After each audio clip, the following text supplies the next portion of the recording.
बिस्मिल्लाहिर्रहमानिर्रहीम। शुरू अल्लाह के नाम से जो बड़ा मेहरबान नहायत रहमत करने वाला है।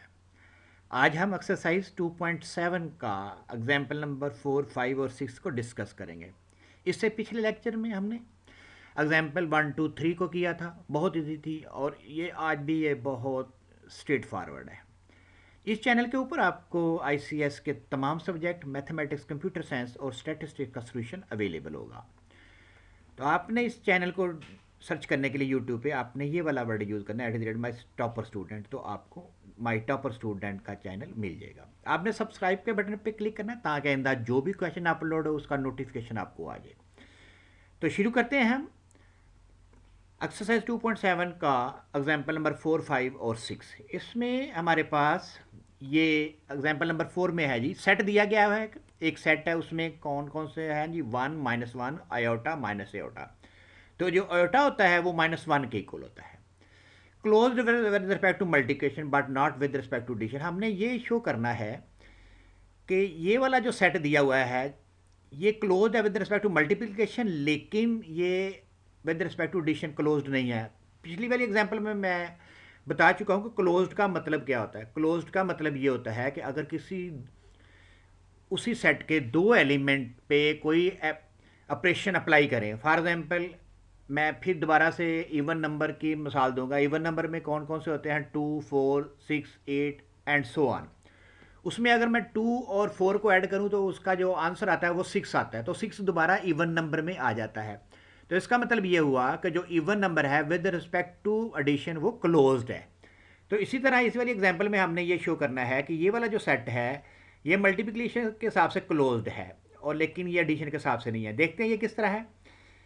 हमारे पास देखें, जब हम मैं 1 को 1 से मल्टीप्लाई करूंगा तो वो ये 1 × 1 किसके बराबर होता है, 1 के होता है। ये दोबारा उसी सेट के अंदर आ रहा है, एस सेट के अंदर।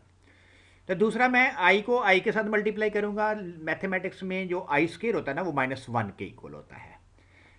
आप नेक्स्ट हम इसी चैप्टर में पढ़ेंगे fourth root of unity. Fourth root of unity जो हम फाइंड आउट करेंगे तो वो 4 ये वाले आ जाएंगे, 1, -1, आयोटा, माइनस आयोटा। ये फोर्थ रूट ऑफ यूनिटी है।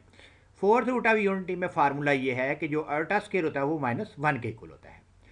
तो चलें देखते हैं हम। अब हमारे पास क्या हुआ कि हमारे पास ये -1 है, ये -1 into iota into minus iota के इक्वल है। तो शुरू करते हैं जी। ये देखें, अब हमने मल्टीप्लिकेशन का ऑपरेशन है हमारे पास। 1 को 1 से मल्टीप्लाई करेंगे तो 1 आ जाएगा, 1 को -1 के साथ करेंगे तो -1 आएगा, 1 को आयोटा के साथ करेंगे तो आयोटा आ जाएगा, 1 को माइनस आयोटा के साथ करेंगे तो माइनस आयोटा आ जाएगा। इस तरह ये आपने सारे हमने मल्टीप्लिकेशन करनी है। मैं थोड़ा सा इसको लास्ट वाले को एक्सप्लेन कर देता हूँ। आपने माइनस आयोटा को 1 के साथ मल्टीप्लाई करेंगे तो माइनस आयोटा आ जाएगा, माइनस आयोटा को -1 के साथ मल्टीप्लाई करेंगे तो आयोटा आ जाएगा, माइनस आयोटा को आयोटा के साथ मल्टीप्लाई करेंगे तो देखिए क्या आता है, माइनस आयोटा स्केयर आता है।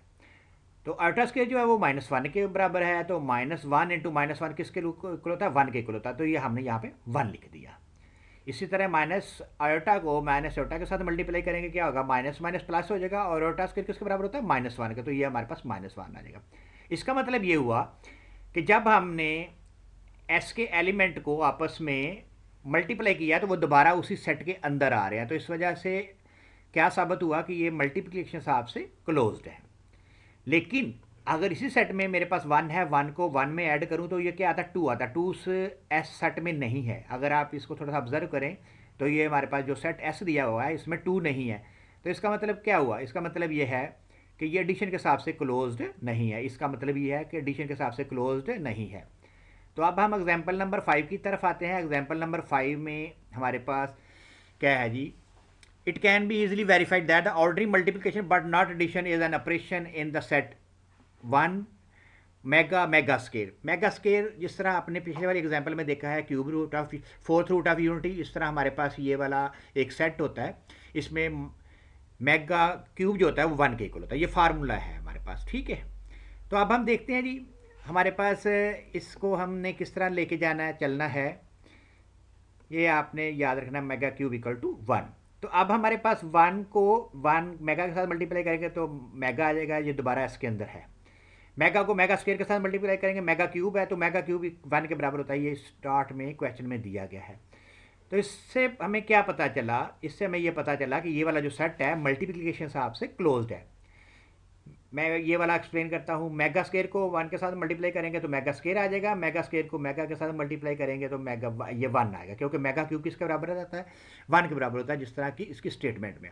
लास्ट वन है जी, मेगा स्केयर को मेगा स्केयर के साथ मल्टीप्लाई करेंगे तो क्या आता है, मेगा क्यूब, मेगा 4 आता है। तो मेगा 4 को हम क्या कर सकते हैं, जिस तरह ये आप यहाँ पे आप ये देखें, मेगा क्यूब किसके बराबर, मेगा 4 को हम कैसे लिख सकते हैं, मेगा इंटू मेगा 3। तो मेगा 3 किसके बराबर होता है, 1 के बराबर होता है, तो mega into mega equal to mega. तो इस वजह से हमें ये पता चला कि ये वाला जो सेट है वो मल्टीप्लिकेशन के हिसाब से क्लोज्ड है, लेकिन एडिशन के हिसाब से क्लोज नहीं है। आप देखें यहाँ पे इसके अंदर 1 है, तो मैंने 1 को 1 में ऐड करूँगा तो वो आ जाएगा 2, तो 2 तो एस में नहीं है, तो इस वजह से ये एडिशन के हिसाब से क्लोज्ड नहीं हुआ। देखिए कितने आसान क्वेश्चन है ये। लास्ट हमारे पास एग्जाम्पल नंबर 6 है जी। इसमें हमने क्या करना है जी, कह रहा है जी give the table of addition of the element of the set of residue classes modulo 5। इसका मतलब क्या है, सबसे पहले तो आपको इसका मतलब का पता होना चाहिए। इसका मतलब ये है मॉडुलो 5 का मतलब ये है कि कोई ये वाला जो हमें सेट दिया हुआ है इसके एलिमेंट के ऊपर जब हम कोई भी ऑपरेशन अप्लाई करेंगे, अगर उसका रिजल्ट 5 या 5 से ज़्यादा आ जाएगा तो हमने 5 के साथ उसको डिवाइड करके जो उसका रिमाइंडर होगा वो हमने लिखना है, ठीक है। इसको कहते हैं रेजिड्यू क्लास। ये इसकी डेफिनेशन भी लिखी हुई है, कह रहा है residue classes modulo 5 mean we shall take the number less than 5 if the by addition of number we get the number 5 are greater than 5 will be divide by it and take the reminder. जो मैंने आपको ज़ुबानी बताया है वो ये English में यहाँ पे लिखा हुआ है। तो शुरू करते हैं जी। इसका हमारे पास ये देखें, ये नीचे मैंने एग्जाम्पल भी दी हुई है आपको ये समझने के लिए। आपने ज़ीरो को, ये इसका मतलब है कि हम इनको ऐड कर रहे हैं। पहले वाला तो बिल्कुल सिंपल है, 0 को 0 में ऐड करेंगे 0, 0 को 1 में ऐड करेंगे 1, 0 को 4 में ऐड करेंगे तो 4। अब मैं थोड़ा सा इधर आ जाता हूँ यहाँ पे। यहाँ पे जब आपको 4 में 0 ऐड करेंगे तो 4 आ जाएगा, 4 को 1 में करेंगे तो ये देखिए यहाँ पे 0 लिखा हुआ है। 0 क्यों लिखा है, इस वजह से 4 को जब 1 में ऐड करेंगे तो 5 आता है, 5 को हमने 5 से डिवाइड करना है, जिस तरह ऊपर स्टेटमेंट लिखा हुआ मॉडुलो 5। तो हमने जो भी रिजल्ट 5 या 5 से ग्रेटर आएगा उसको 5 के साथ डिवाइड करना है। तो जब हम 8 को, जब हम 5 को यहाँ पे रख के डिवाइड करेंगे तो 5 1 द 5, नीचे हमारे पास रिमाइंडर में 0 आएगा, तो इस वजह से यहाँ पे आपने 0 लिख दिया। अगेन मैं इस वाली एग्जांपल को लेके आपको समझाता हूँ, यहाँ से आपको बहुत आइडिया हो जाएगा। देखें जब आप 4 को 3 में ऐड करेंगे, 4 को, ये वाले 4 को 3 में ऐड करेंगे तो क्या आंसर आता है हमारे पास, 7 आता है। यहाँ पे हमने 7 रखा, 5 के साथ हमने डिवाइड करना है क्योंकि मॉडुलो 5 है।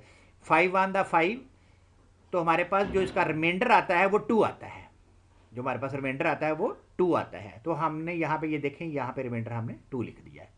सिमिलरली अब हमारे पास अगर हम 4 को 4 में ऐड करें तो क्या आता है, 8 आता है। 8 को हमने डिवाइड करना है 5 से, तो हमारे पास रिमाइंडर क्या बचेगा, 3 बचेगा, तो यहाँ पे देखें 3 लिखा हुआ है। तो इस तरह ये हमारे पास एग्जाम्पल मुकम्मल हुई है मॉडुलो 5 के साथ। तो नेक्स्ट इंशाल्लाह कल हम नेक्स्ट इसका जो लेक्चर होगा वो भी एग्जाम्पल के साथ होगा, और उम्मीद है कि आपको बहुत आसान लग रही होंगी एग्जाम्पल, और इसकी एक्सरसाइज भी इसी तरह है।